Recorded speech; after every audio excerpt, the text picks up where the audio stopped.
sababta bariiskooda cara lagu shubooya bariiska intuu ka imaadaa adinku in ka imaadaa maskaxda ha shaqayso waxaagiyaa lagugu gubin hooyada u dirso masaakiinta ku sadaqayso tiktok inta lagu soo furaa lagu leeyahay sadaqaada aruurinaya maxaa u dhiibay sadaqa haddaa bixinaysa soo masaajka ma taqaanid sadaqa haddaa bixinaysa hooyada wac aabbaha wac ayaga kuu sheegaya meesha saxda ah oo dadka gaajoon oo sadaqada la bixinaya ay joogaan inta waa dire sadaqo ma aado jaabka dambe aadaa qabiilada lagu siiya hubka loogu gadaa runta kuu sheegaya ragba bariiskooda maanta cara ku shimoosahay laakiinse kuwa xoolaha jira oo mar hore brain wash lagu sameeyey brain wash waxaa la maskaxdooda mar hore la laqay si kasta waxa uu sheegtid daahir ma noqonayaan gaandari waa markaa reebtay sadaqo inaad bixiso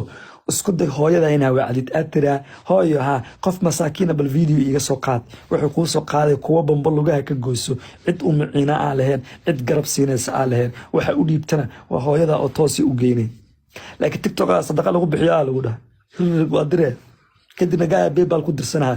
qaado ku soo qaadana life ku soo fadhiisanaha qatraata biiro ku cabaa biig qamriga ku cabaa adiguna qatraata sadaqa inaad bixisaa isku malaysaa aakhirada lagu soo istaajinaya aawey markaas leeda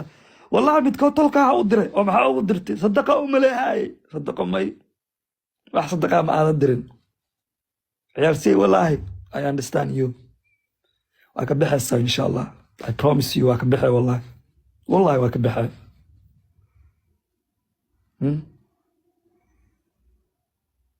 wallahi waa ka baxay I promise you dadka iisoo qoraya free hebelna iisoo qoraya fiiriya meesha dhibku kaa jiro waa taqaanaa meesha dhibku kaa jiro waa taqaanaa laakiin ma ka hadli kartid hal mar xitaa inta commenti tagto ma dhihi kartid walaalo iga dhaaf ma dhihi kartid laakiin anaa kuu dhahaya sababtoo imelihi ma cabsoodo ma naxo ma cabsoodo waa aaminsanahay naftu hal mar bay go'daa laakiin geesinimo iyo ragatinimo ku go'daa ninka ragga ahna oo damiirka lehna waa nin qofka dhiigiisa oo qaldanintu soo istaago dhaho cabdi waa qaldan tahay